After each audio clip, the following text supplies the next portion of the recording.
S desne strane krave, s leve strane ponor, planine, planinarenje, rafting, paragliding, čista lepa trava i Kavkaske planine i mi. Vidite ga! Evo, paragliding. Milomir, joj! Milomire!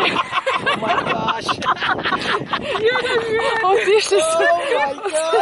My husband, I still need him!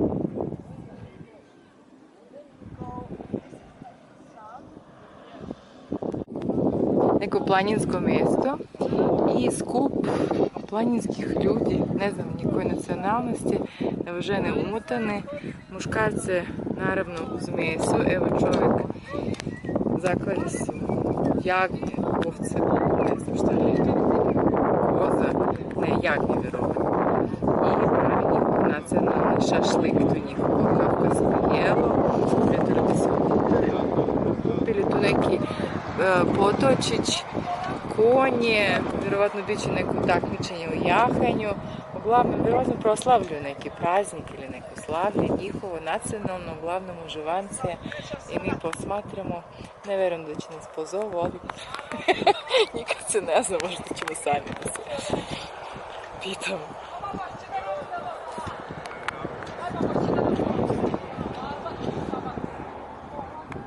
Stali smo na kafice, Milomir voli da se upoznaje sa ljudima, sa gazdom ovog malog restorančića. Evo sad će da nam stigne kafica, a ovdje je prelep pogled, mislim kao i svuda gdje god staneš, prelep pogled, fantastična neka rečica. Avantura se nastavlja,